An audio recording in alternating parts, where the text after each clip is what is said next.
So, formality lang naman natin po din. Can I have any motion from the floor to set the minutes of meeting? Can I have a motion from the floor?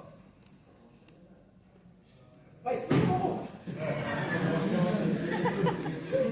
Thank you, Kuya Noel.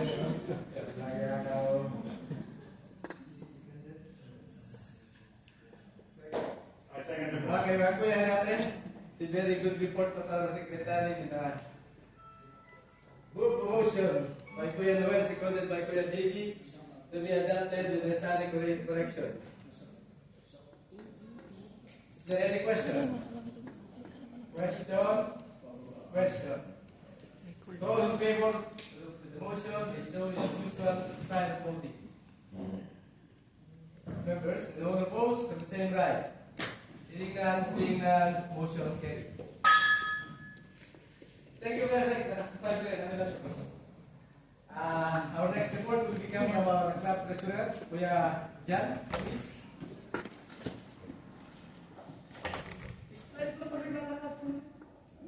Bilisan mo Kuya Jan.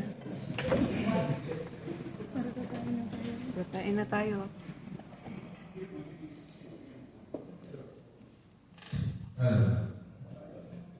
Okay, Southern Marinavon Eagles Club, treasurer's report. To our dear Kuya and Ate, in line with our continuing commitment to transparency and fiscal responsibility, this report summarizes the financial performance of the Southern Marinavon Eagles Club for the period of March 1 to June 30, 2024. It includes the summary of funds received disbursed and the remaining balance, along with significant financial highlights, particularly under outreach program. Summary of financial activity, balance brought forward as of February 28, 2025, we have gathered 170.6 foreign dinar. Total collections, March 1 up to June 30, we have gathered 555 dinar. Total expenditure, 370.5 dinar. Ending balance, as of June 30, we have 358.1 dinar. Hiram. Income highlights, the collection of 555 dinar during the covered period came from regular membership dues, donations and activity contributions, a special contribution of 65 dinar earmarked for the Alalayan Manila program, which supports members for families in immediate need. Expenditure highlights, a total of 370.5 was disbursed from the club funds during this quarter.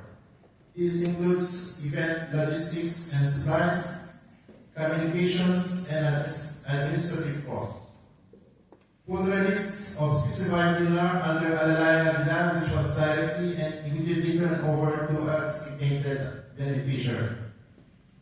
All disbursements were documented and reviewed in compliance with internal club guidelines. Current outstanding. With the remaining balance of 358.1 dinar as of June 30, I would say that the club remains financially stable and capable of supporting its plan, programs, and commitments.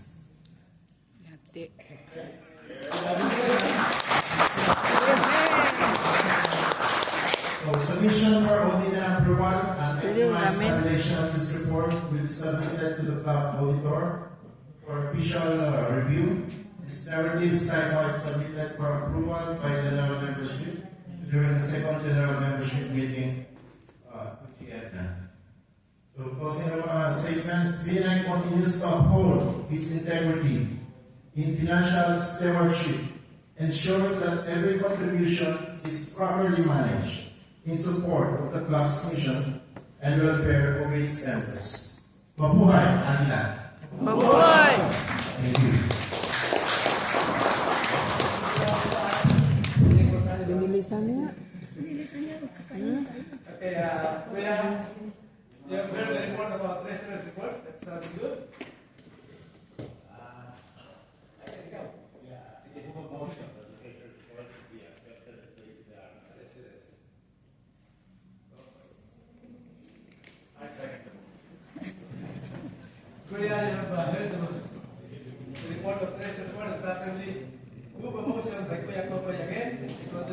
kay Kuya JB to the extent that place on the outside.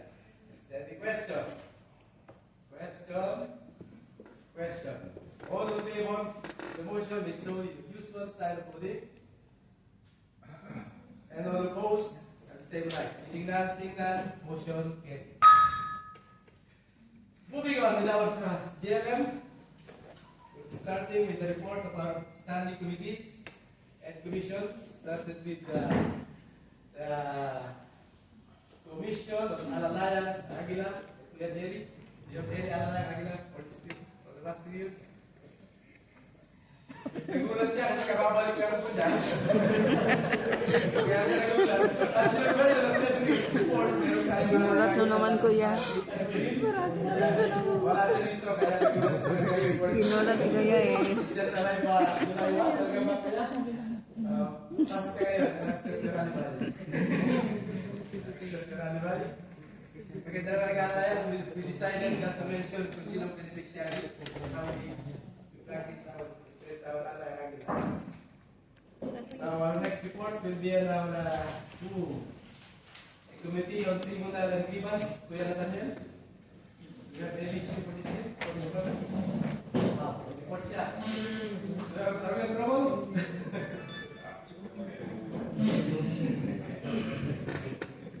Good afternoon po sa inyo lahat. 3 pages po itong report ko.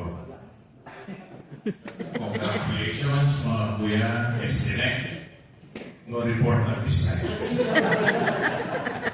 Ibig po sabihin yan, mapayapa, mababait silang lahat, lalo po magtulong. Salamat po.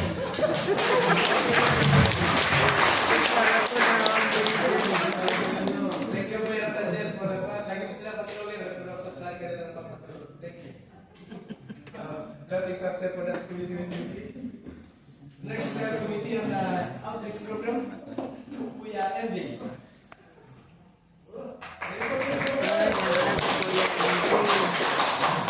Kuya MG. Good afternoon po sa lahat. Community Outreach Committee Report. To our dear Kuya natin, in line with our mission of people helping people, the Community Outreach Committee humbly submits the following accomplishment for the current term. Summary of community outreach activities. Every poll matters. Dated March 30, 2025. In a heartfelt initiative for animals culture, SPNet members visited the Berlin Animal Rescue Center. The term extended compassion through donation and volunteer service, emphasizing that every life, human or animal, deserves care and kindness.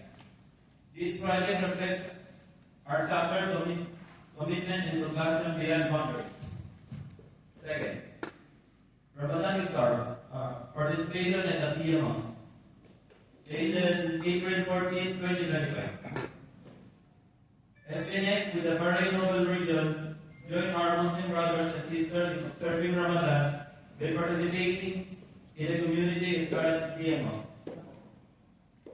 The event was a symbol of respect, unity, and interfaith harmony, strengthening relationship within the broader Bahraini community.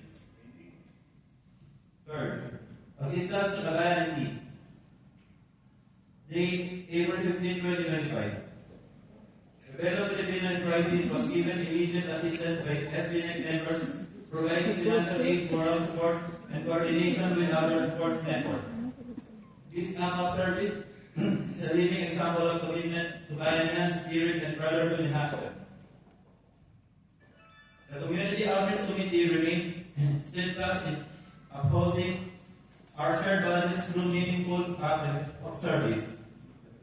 Each outreach activities reaffirms our role and agents of compassion, unity, and hope, both within our Filipino community and the society at large.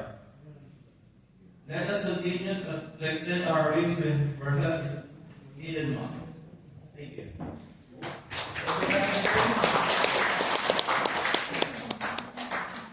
That was the 3 outreach program in 3 months, I guess? Okay. Mga kuya, I have learned the report of our committee chairman for the outreach program. Kanina, ikaw ka, JD.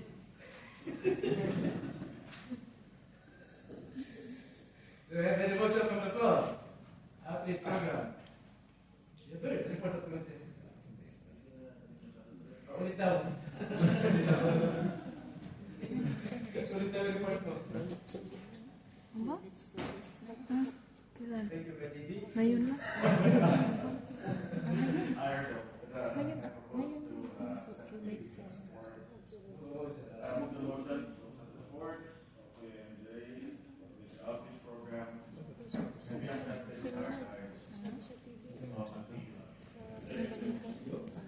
Grabe rin pa alam.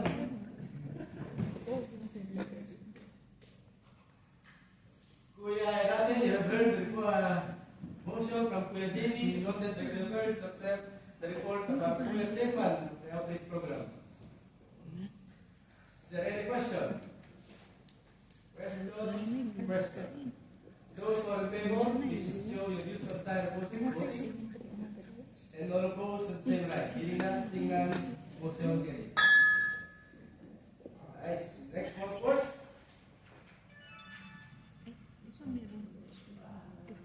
Our next report to discuss is life and battle of our club. Kuya Ram from Ways and Means, Committee of Ways and Means.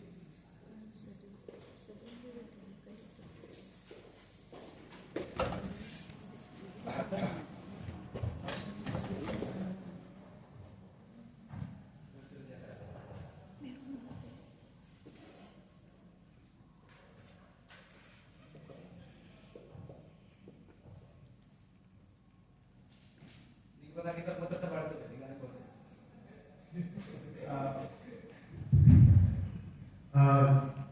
Good afternoon mga kuya and ate. Regarding our report for the Ways and Means Committee, the Ways and Means Committee represents the following the report with our club varsity jacket, esprit payroll shirt, and fund utilization. For the club varsity jacket, the company successfully designed or launched the product of SB-Neck, the varsity jacket. This initiative aimed to not only to promote unity and identify among members, but also to serve a fundraising effort to support